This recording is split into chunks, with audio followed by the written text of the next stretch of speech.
పెద్దమ్మగారు, మా చేతులతో పెడదామనుకున్న చీర మీరే కట్టుకొచ్చారు. చాలా సంతోషంగా ఉందమ్మగారు.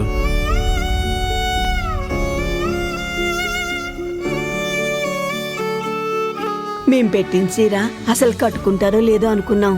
అలాంటిది మా చేత్తో మేము ఇవ్వకుండానే మీరే కట్టుకొని వచ్చారు.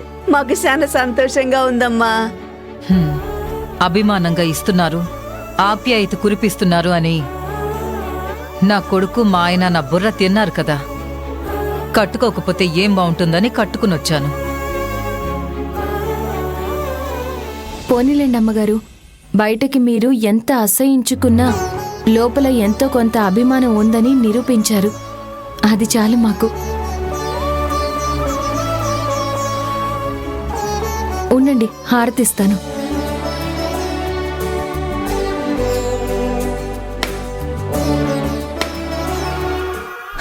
ఇప్పుడు చూడండి, ఒక మ్యాజిక్ జరుగుతుంది. ఆ మ్యాజిక్ తర్వాత ఒక మహత్తరమైన ప్రళయం వస్తుంది.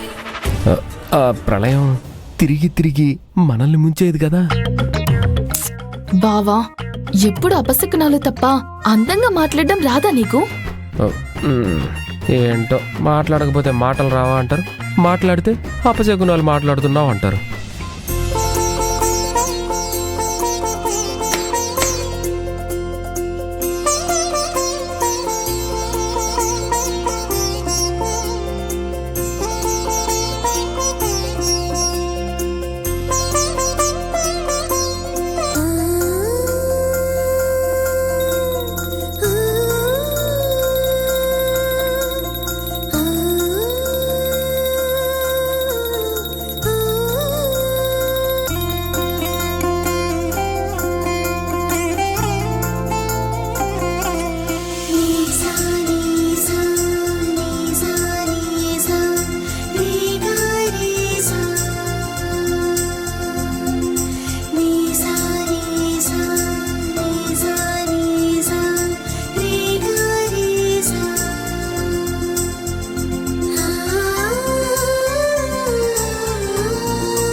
అయ్యో అయ్యో అయ్యో అయ్యో, మంట మంట! అరే ఏంటి ఇలా మంట అంటుకుంది? అమ్మగారు అమ్మగారు అమ్మగారు కాదంబరి,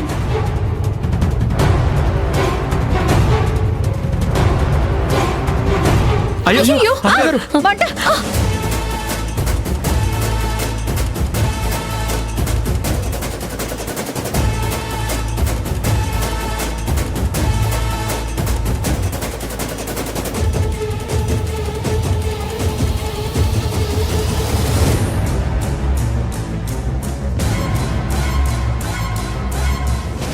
అసలు హఠాత్తుగా ఈ మంటలెలా అంటుకున్నాయబ్బా?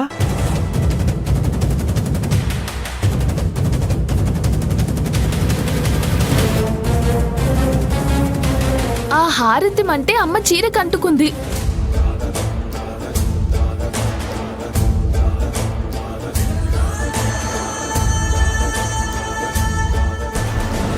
ఆ హారతి మంట చీరకెలా అంటుకుంది?